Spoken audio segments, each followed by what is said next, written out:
News 46 is brought to you by Comfort Hospice Care, where we give our patients and their loved ones peace of mind, knowing we provide the highest quality of care 24 hours a day, 7 days a week. For more information, call 751-0349. News 46 is also brought to you by Nevada HealthLink. Open enrollment ends February 15th. Visit www.nevadahealthlink.com today.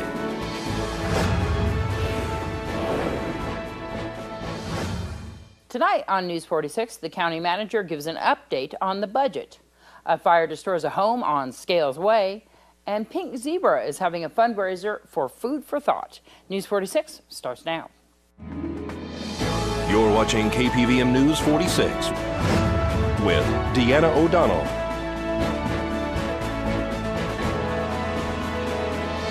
News 46, local coverage you can count on. Good evening. It's Wednesday, February 18th, 2015. I'm Deanna O'Donnell for News 46. Nye County Manager Pam Webster provided the Board of County Commissioners a new update on the current deficit the county is facing. The $2.5 million will be carried into 2016. The BOCC praised the new sheriff, Sharon Worley, for her budget-saving measures that have saved dollars, which includes overtime pay for officers and detention center cuts. We've completed an analysis of revenue for this year, and it is projecting a $2.5 million shortfall for 2015. Every time we have a meeting, it grows by $500,000. I'm not coming back next No, week. that was what I heard last week, and it didn't grow, so I'm hardened. Oh, you are? Yeah, that it hadn't grown since the last time. I think that's pretty firm. And we'll be bringing back to you, we're still analyzing options and the financials related to the options to bring back to you at the next meeting, definitely. Okay. And that $2.5 million will continue into 2016. Yeah, that's what we're worried and about. Future. So certainly we're dealing with steps that have to be taken to actually establish a budget that will sustain. I know, yeah. Okay, is there anything else on that item? I'm not on the revenue side, no. On the expenditure side, on the IT department, your report shows they're over on service supplies, and error was caught on that as well, so they're actually down to 92% for their annual expenditure, so they're within budget now, which is good. We are meeting with the sheriff's office within the next couple of days to review her budget more closely. I know she's making strides with overtime and scheduling of her staff to help reduce those costs, which is helping. Great. Thank you, Sharon. But overall, there's nobody that's really in the red, if you will. Fire Chief Scott Lewis spoke to our own Herb Melvoin about a structure fire on Scales Way. Same overnight hours between Monday and Tuesday. However, this one was into the new day at around 2:30 in the morning. We were dispatched at 2211 Scales Way for the report of a structure fire. The closest fire station, Station 5, was there within minutes. They found heavy fire conditions that had actually extended beyond the roof. And upon their size up in the risk assessment, they found that the entire structure was well involved. Because of the advanced conditions of the fire, it went to a defensive exterior attack, which means that we battled the blaze from the outside of the structure because the floor was compromised and it was too dangerous for firefighters to enter. It's an occupied structure. The fire is under investigation. We know there was a time delay in the reporting of the fire. We're not sure exactly, but it could be up to 15 to 20 minutes. And so that's under investigation right now. Deputy State Fire Marshal is involved as well. So it's a collaborative effort, and hopefully we'll have some answers very soon. And this structure is totally demolished, I believe. There are walls standing, but this structure sustained extensive fire damage, again, due to the advanced fire conditions, the delayed notification, and just the layout of the structure itself. We also got an update about Saturday's structure fire on Saddle Tree. Yes, Monday night around 10 p.m. we were dispatched for a report of a structure fire. Our Tender 3 crew, which is out of Station 3, was there in a very timely fashion. They found fire showing. The fire then quickly vented through the roof, through a skylight. The crews did a quick knockdown, entered the property, entered the structure, and they found a room and contents that was extending to a second room and contents. They quickly extinguished that fire, and then we went to an investigative phase.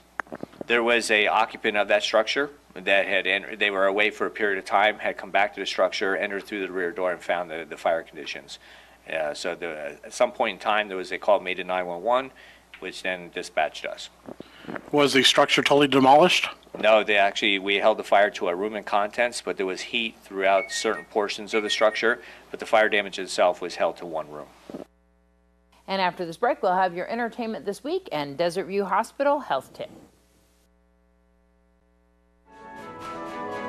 This portion of the news is brought to you by Inspiration Senior Living, where we provide affordable elegance to Pahrump area seniors. Give us a call at 751-2300 and make an appointment to tour our community.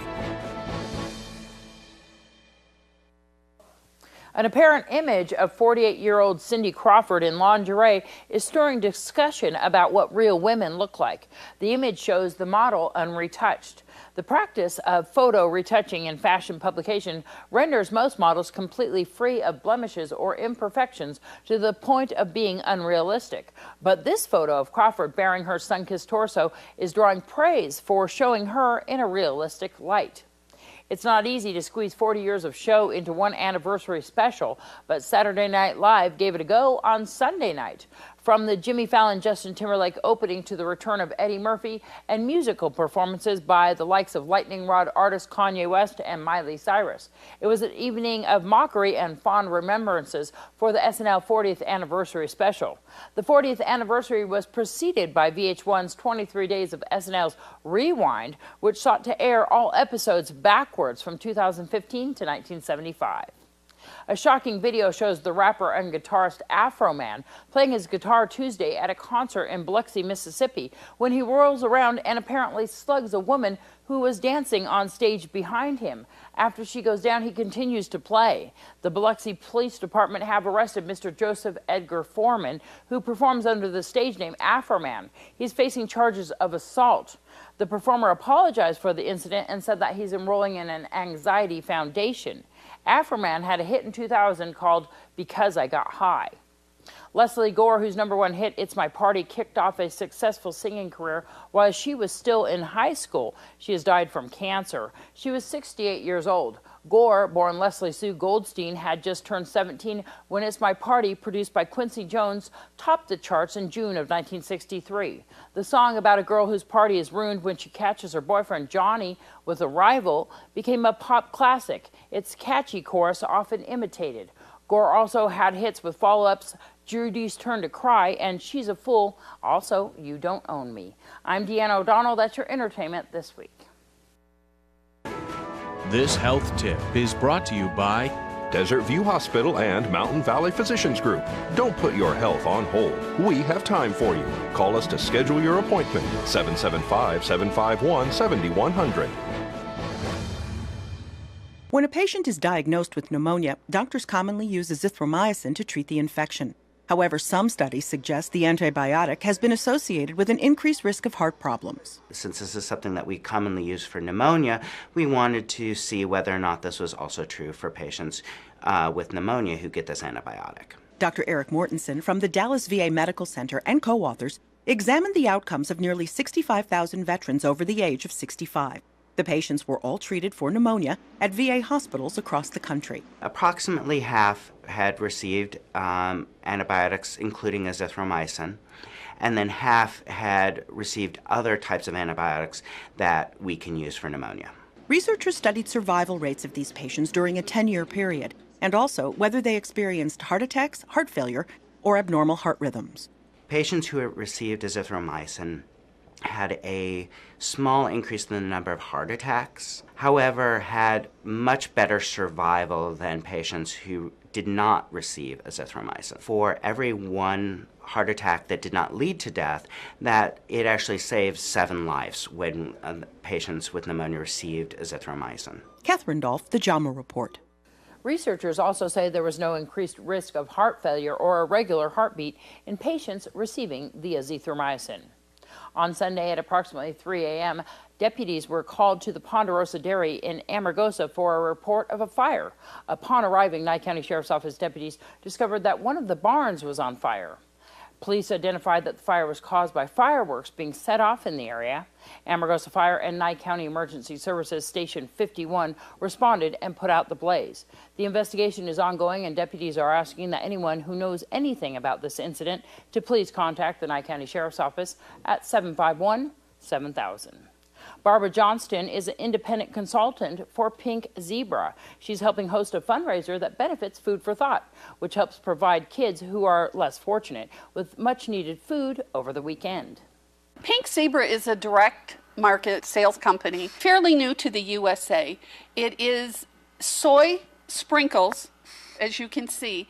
They scent. Just by scenting like this, it's a potpourri. You can stir it every once in a while if you'd leave it on a desk or a counter or a nightstand. You can burn it. And we also have many warmers that you can plug into, or you can use any warmer that you have in your home because they've been on the market for years. This is great because it's non-toxic. My lung specialist says the only candle I can use in my house, it is American-grown soybeans that are made here in America into these little wax sprinkles. You have millions of combination with all the different scents because you can mix and match them. There's a lot of people who have, like you have, lung sensitivity, lung problems, who this is one of the products out there that they can actually have in their home. They can. They can. And like I said, you can use it in a warmer, you can use it as a candle, potpourri, however you'd like to use it. We also have fundraisers, and right now we're doing a fundraiser for Food for Thought. You shop online, which is convenient any time of the day. You pay online however you wish to pay, if it's PayPal, credit card, debit card, you know, your personal choice. And then the items are shipped directly to you.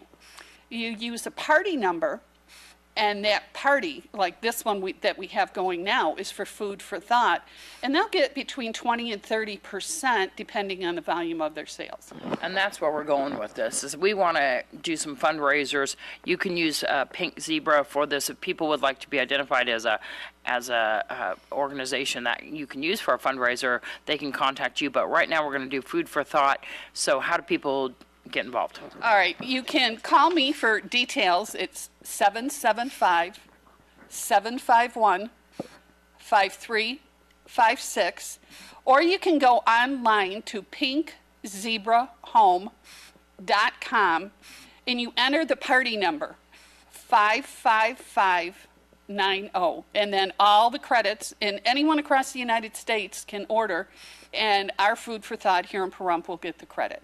Amazing. So if people would like to contact you, they can give you a call. They can order these items, and then is there a deadline on this? We are going till the end of March. All right. And we're only going to be doing one fundraiser per month here in Pahrump. We don't want to overlap too much, and then we'll take some breaks and do some others. For more information, what's your number again? 775-751-5356. When we come back, we'll have your Save a Pet, and we'll also tell you about the Kiwanis Valentine's Day dance held over the weekend. This Save a Pet is brought to you by All the Same Wild and Tame. Hi, I'm Robin McElwain with All the Same Wild and Tame Animal Sanctuary. I'm here to introduce you to Emerald. She's a year-old Jack Russell Chihuahua mix. She's current on shots, and she's fixed. If you're interested in meeting this sweetheart, come on down to 6091 Gills Way or give us a call, 1-866-88-FLEAS. Thank you. This Save a Pet is brought to you by All the Same Wild and Tame. The Kiwanis Club held a Valentine's Day dance that was a fundraiser for their yearly scholarships. I think it was a great success. Everyone I've talked to so far had a good time, and we made lots of money, we hope. Looks like it was just a ball. It was, and we'd like to thank a lot of people who came out and supported us. The colonel from the high school especially, and GIUSA, who dropped a lot of money that night. Of course, my committee, who did all the baskets, and everything was collected by our club, put together by our club. The DJ was wonderful. And the people who turned out were just fantastic. They had no issues with anything that went on. And of course, my marketing director, I think, did a super good job on getting this all done for us. You might be biased on that one, I'm not sure. I am. Matthew's brand new to the club and just doing a bang-up job. He's one of our younger members. He's got the right connections, all the know-how to get things done. And I just hand everything off to him now and say, hey, go with it, kid. He's your son. Yeah. Very proud mommy. So, Matthew is doing an amazing job with the Front Valley Chamber of Commerce and, of course, the Kiwanis, too. So, you don't know how much money and what is this going to? I know what we raised in raffles, and I have to thank Seamus for that. $790 alone in raffles. We don't have a dollar figure for the rest of the event yet. We're still calculating some money there. The money goes to our scholarship. We need to get our kids out to college. And you'd be surprised at the number of students who are afraid to apply because they don't have the money. So we're hoping for anywhere from a $500 scholarship up to $1,000 to give away and help some of our youngsters go off to school. How can people donate to that scholarship fund, get involved in Kiwanis, get involved in the Key Club? They can call me, 727-0911. They can stop at the chamber and see Matthew, or they can come to any one of our meetings, and we meet Thursday night at 6:30 at the clubhouse at the RV park behind Wolfie's, right by the pool. Looks like they had a ball. A new Dr. Seuss book is scheduled to be released in July. More than 20 years after his death in 1991, a box filled with texts and sketches will come to life in the latest creation by Theodore Seuss Geisel, a.k.a. Dr. Seuss. What Pet Should I Get? The story captures the excitement of a classic childhood moment, choosing a pet. Geisel's widow, Audrey Geisel, found the manuscripts and illustrations in their La Jolla, California home soon after her husband died. She set the materials aside only to rediscover them in 2013 while cleaning out his office. The publisher said it expects to release 2 additional books from the materials that were found. We'll have your weather right after this break. News 46 weather is brought to you by your local dairy farmers. Dairy products are very important in maintaining a healthy body. Hello and welcome back to News 46. Today is Wednesday, February 18th. Today we had sunny skies with a high of 73 degrees. Your average temperature around this time of year is 63 degrees. Winds were coming from the south-southeast today at 4 miles per hour with gusts up to 7 miles per hour. And the UV index today was 3, which is low. Humidity was at 11% today. Sunrise was at 6:29 this morning. And the record high back in 1977 was 81 degrees. Well, tonight we'll have mostly clear skies with a low of 43 degrees. Your average temperature around this time of year is 44 degrees. Winds will be coming from the north this evening at 2 miles per hour with gusts up to 4 miles per hour. So we'll have some low winds this evening. Humidity will be at 27% tonight. Sunset is at 5:28 this evening, and the record low back in 1938 was 17 degrees. Tomorrow we'll have partly cloudy skies with a high of 77 degrees and a low of 45 degrees.